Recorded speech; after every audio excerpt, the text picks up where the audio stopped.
యెహోవా నా శైలము. ప్రభువును మహోన్నతుడైన దేవుని గూర్చి దావీదు వ్రాసిన కీర్తన. కీర్తనలు 18:2. యెహోవా నా శైలము, నా కోట, నన్ను రక్షించువాడు, నా కేడెము, నా రక్షణ శృంగము, నా ఉన్నత దుర్గము, నా దేవుడు, నేను ఆశ్రయించియున్న నా దుర్గము. నా శిల అనే పదం కీర్తన 18:2లో దేవుని మార్పులేని బలం, స్థిరత్వం, విశ్వసనీయతను తెలియజేస్తుంది. దావీదు యెహోవా నా శిల అని చెప్పినప్పుడు తన జీవితానికి దేవుడే దృఢమైన పునాది, ఎలాంటి పరిస్థితుల్లోనైనా పూర్తిగా ఆధారపడదగినవాడని ప్రకటిస్తున్నాడు. జీవిత పరిస్థితులు మారినా, మనుషుల బలం లేదా లోక సంబంధమైన భద్రత నిలకడగా ఉండకపోయినా, దేవుడు మాత్రం ఎల్లప్పుడూ మార్పులేనివాడు, నమ్మదగినవాడు, విశ్వాసపాత్రుడు. అందుకే దావీదు తన సంపూర్ణ విశ్వాసాన్ని దేవునిపై ఉంచుతున్నాడు. దావీదు ఎలాగూ ఎక్కువ కాలము సజీవుడుగా ఉండగలిగెను? ఎందుకనగా అతడు కేవలము ప్రభువును మాత్రమే ఆశ్రయించెను కనుక అతడు తన జీవిత కాలమంతటిలో పోరాడిన యుద్ధములన్నిటిలో సజీవుడై నిలిచెను. ఆయన యుద్ధశాలి, బలమైన దుర్గము, ఆపత్కాలములో డాగుచోటు. దావీదు జీవితములో శత్రువులు వచ్చినప్పుడు అతడు పరిగెత్తి వెళ్లి ఆ దుర్గమునందు ప్రవేశించి అందులో సురక్షితముగా నుండెను. మనందరి జీవితములలో కూడా అట్టి బలమైన దుర్గము కావలసియున్నది. మనము మన ఉద్యోగము, ధనము, సంపద, వ్యాపారము, ఇతర మనుషులు మొదలగునటువంటి ఈలోక సంబంధమైన విషయములను మన ఆశ్రయ దుర్గముగా ఉంచుకొనకూడదు. మనము ఇటువంటి విషయముల కొరకే పరిగెత్తకూడదు మరియు వాటి నిమిత్తమై దృఢముగా నిలువకూడదు. ఎందుకనగా అవన్నీ ఒకానొక దినమున పడిపోవును మరియు విఫలమగును. దావీదైతే ప్రభువును తన ఆశ్రయదుర్గముగా చేసుకున్నాడు. ఎందుకనగా దావీదు ప్రభువునందు విశ్వాసముంచెను మరియు ఆపద సమయములలో దేవుడు అతనికి బలమిచ్చువాడుగా, ఆదరణకర్తగా మరియు ఆశ్రయముగానుండెను. అదే విధముగా జీవితములో పోరాటములు ఎదురైనా, సమస్యలు వేదనలు ఎదురైనా లేక అంధకార శక్తులు ఎదురొచ్చి మన విశ్వాసమును అడ్డగించినా మనము రక్షణ దుర్గము, ఆశ్రయ దుర్గము వైపు పరిగెత్తాలి. ఆ ఆశ్రయ దుర్గము యేసుక్రీస్తే మరియు ఆయన నుండి మనము శక్తిని పొందుకోవాలి. హన్నా యొక్క దృష్టి మరియు విశ్వాసము అట్టి దుర్గముపైనే యుండెను మరియు ఆమె ఎన్నడూ ప్రభువును విడువక కన్నీరు విడచుచు తీవ్రమైన మనోవేదన కలిగి ప్రార్థనలో ప్రభువును వేడుకొనెను. ప్రభువు ఆమె నిజమైన విశ్వాసమును చూచి ఆమె ప్రార్థనలకు జవాబిచ్చెను.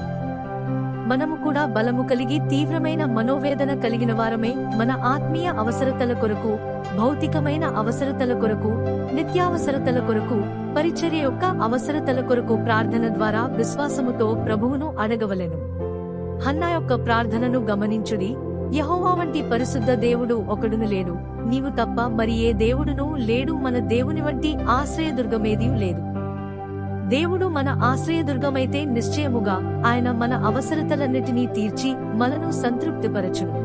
ఒకవేళ మన జీవితములో ఈలోక సంబంధమైన వాటిని మనకు ఆశ్రయముగా చేసుకున్న ఎడల నన్ను ఆశ్రయదుర్గముగా చేసుకునుడని ప్రభువు నిరంతరము అడుగుచుంటాడు.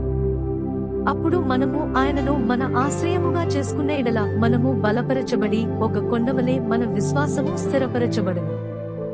మనలను ఏదియూ కదిలింపజాలదు. ఒకవేళ మనలను ఏదైనా కదిలింపగలిగితే అప్పుడు మన దృష్టి ప్రభువుపై నుండి మరల్చబడి ఉన్నదని గమనించవలెను. మనము రాతి స్వభావమును మార్చలేము, అదే విధముగా దేవుని యొక్క స్వభావము కూడా మారదు. యేసుక్రీస్తు నిన్న, నేడు మరియు రేపు ఏకరీతిగా ఉన్నాడు. యేసుక్రీస్తు ప్రేమగల మరియు కరుణగల దేవుడు. యేసుక్రీస్తు న్యాయముగల మరియు సత్యముగల దేవుడు. యేసుక్రీస్తు గొప్ప బలశౌర్యములుగల దేవుడు. యేసుక్రీస్తు మనలను సంపూర్తిగా అర్థము చేసుకుంటాడు. కాబట్టి మనము ఆయనను ఎన్నడూ విడువక ఆయనను పట్టుకుని యేసుక్రీస్తు వైపు పరిగెత్తెదము. మనము ఎన్ని శోధనలు, శ్రమలు, వేదనలు మరియు బాధలు కలిగి ఉన్నప్పటికీ అన్ని సమయములలో ఆయనే మన విశ్వాసమునకు కర్త మరియు దానిని కొనసాగించు వాడునయ్యున్నాడు. ప్రభువు తన పిల్లలకు ఎప్పుడు నమ్మదగినవాడు మరియు ఆయన వారిని ఎన్నడూ విడనాడక వారికి సమాధానమును దయచేయును. అంతేకాకుండా తనను నిజముగా వెదకువారిని మరియు ఆయనను తమ కొండగా చేసుకుని వారిని దీవించువాడయ్యున్నాడు. ప్రభువు ఆయనే మన జీవితాలలో దేవుడిని మరియు నిజమైన ఆశ్రయదుర్గమని రుజువు చేయుచున్నాడు. ఆయనకే సమస్త మహిమ కలుగునుగాక. మన ప్రభువైన యేసుక్రీస్తు మనము మన జీవితాలను గొప్ప బండైన యేసుక్రీస్తుపై కట్టుకొనవలెనని కోరుచున్నాడు. ఇండ్లు కట్టుకొనవలెనని తలంచు ఇద్దరు మనుష్యులుండిరి. మొదటివాడు బుద్ధిహీనుడు కనుక తన ఇంటిని ఇసుక మీద కట్టుకొనెను. ఇసుకలో ఇల్లు కట్టుకొనుట అతనికి చాలా సులువుగా నుండెను. చాలా త్వరగా పునాదులు తవ్వి కొన్ని వారములలోనే ఇంటిని కట్టుట పూర్తి చేసెను. రెండవవాడు బుద్ధిమంతుడు. అతడు తన ఇంటిని కొండ బండ మీద కట్టుకొనెను. దాని పునాదులు తవ్వుట చాలా కష్టముగా ఉండెను. అనేక నెలలు సంవత్సరములు కష్టపడి ఇంటిని పూర్తి చేసెను. కాలము గడిచిపోయెను. ఒకానొక సమయములో గొప్ప గాలి తుఫాను రేగెను మరియు వర్షము వచ్చెను. వరదలు పొంగి పొరలెను. ఇసుకపైన కట్టబడిన ఇల్లు కొట్టుకునిపోబడెను, కాని కొండపైన కట్టబడిన ఇల్లు కదలక నిలబడెను. మత్తయి 7:24-25. ప్రభువును రక్షకుడైన యేసుక్రీస్తు యొక్క మాటలు. కాబట్టి ఈ నా మాటలు విని వాటి చొప్పున చేయు ప్రతివాడును బండమీద తన ఇల్లు కట్టుకొనిన బుద్ధిమంతుని పోలియుండును. వాన కురిసెను, వరదలు వచ్చెను, గాలి విసిరి ఆ ఇంటిమీద కొట్టెను గాని దాని పునాది బండమీద వేయబడెను గనుక అది పడలేదు. మత్తయి 7:26-27 వరకు. మరియు ఈ నా మాటలు విని వాటి చొప్పున చేయని ప్రతివాడు ఇసుక మీద తన ఇల్లు కట్టుకొనిన బుద్ధిహీనుని పోలియుండును. వాన కురిసెను, వరదలు వచ్చెను, గాలి విసిరి ఆ ఇంటిమీద కొట్టెను, అప్పుడది కూలబడెను, దాని పాటు గొప్పదని చెప్పెను. మనము ధనముపైన, సంపదలపైన, వ్యర్థమైన అధికారముపైన, వ్యర్థమైన కీర్తిపైన, ఉద్యోగము, విద్య, ఆస్తిపైన, వ్యర్థమైన స్నేహితులపైన, బాహ్య రూపముపైన, ఈ లోకపు వినోదముపైన మన నమ్మకమును ఉంచుకుండునట్లు మనము జాగ్రత్తగా పడవలెను. పైవాటన్నిటిని ఎడల తమ సమయమును మరియు శక్తిని ఖర్చు చేస్తారో వారు తమ జీవితమును ఇసుకపైన కట్టుకొనుచున్నాడు. ప్రభువు మనకు అనుగ్రహించినట్లయితే అవన్నీ మనకు అవసరము. కాని ఎవరైతే తమ సమయమంతటిని మరియు శక్తిని ఖర్చు చేసి వాటి నిమిత్తమై పరుగెడతారో వారు దానిలో వెలుగొందలేరు. కాని అది వారి బుద్ధిహీనత. ఒకవేళ దేవుడు వాటిని మీకు అనుగ్రహించినట్లయితే వాటియందు ఆనందించుడి మరియు వాటిని దేవుని మహిమార్థమై మరియు ఇతరుల సేవకు ఉపయోగించవలెను.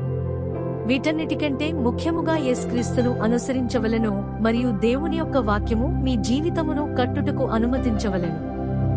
మీ జీవితమును క్రీస్తు అను బండపైన మరియు బలమైన పునాదిని కట్టుకొనుడి. తద్వారా తుఫాను వచ్చినప్పుడు మీ జీవితము బలముగా నిలబడుతుంది. కేవలము యేసుక్రీస్తు మాత్రమే బలమైన పునాదిగా మరియు బండగా ఉండనివ్వుడి మరియు ఆయనపై సమస్త కట్టడములు కట్టబడవలెను. అప్పుడు సమస్తము బలముగా నిలువబడును. కేవలము బలమైన పునాదియే యేసుక్రీస్తు మరియు దేవుని వాక్యమే మనకు ఈ లోకములో సంపూర్ణ భద్రతను ఇస్తుంది. ఎందుకనగా ఈ లోకము అందున్న సమస్తము నశించిపోవును, కాని ప్రభువు యొక్క చిత్తమునందు నిలుచువాడు సదా నిలచును. బలమైన పునాదిపై కాకుండా ఇతర వాటిపైన తమ జీవితములను కట్టుకును ప్రజలు వారి జీవితములో మార్పు, తుఫాను వచ్చినప్పుడు వారి జీవితములు కూలిపోవును. యేసుక్రీస్తే మన కొండ. మన జీవితములను కట్టుకునుటకు ఆయనే బలమైన పునాది. మనము యేసుక్రీస్తునకు మరియు ఆయన వాక్యమునకు విధేయత చూపినప్పుడు ఎంత గొప్ప తుఫానులు మన జీవితములో వచ్చిన మరియు మనకు వ్యతిరేకముగా వచ్చిన మనము పడిపోము మరియు మనము కదలకయుందుము. ఎందుకనగా క్రీస్తు మన కొండయేయున్నాడు, మన జీవితములకు బలమైన పునాది. హల్లెలూయా. యెషయా 26:4. యెహోవాయందు నిరంతరము నమ్మకముంచుడి, యెహోవాయే నిత్యమైన శిల. ఈ వాక్యపు ప్రధాన సందేశం. ఈ వాక్యం దేవునిపై సంపూర్ణ విశ్వాసం ఉంచమని పిలుస్తుంది. జీవితంలో ఎలాంటి పరిస్థితులు ఎదురైనా దేవుడు మన నిత్యమైన శిల, దృఢమైన పునాది మరియు ఎప్పటికీ మారని ఆశ్రయం అని విశ్వాసులకు గుర్తు చేస్తుంది. ప్రార్థన. ప్రభువా, నీవే నా శిల. నీ సత్యముపై నా జీవితాన్ని నిర్మించుము. నేను బలహీనుడనైనప్పుడు నన్ను బలపరచుము. జీవితంలోని ప్రతి కాలంలోనూ నిన్ను సంపూర్ణంగా విశ్వసించే కృపను నాకు అనుగ్రహించుము. యేసుక్రీస్తు నామములో ప్రార్థించుచున్నాను. ఆమేన్. ప్రభువైన యేసు క్రీస్తు మీ అందరినీ ఆశీర్వదించునుగాక.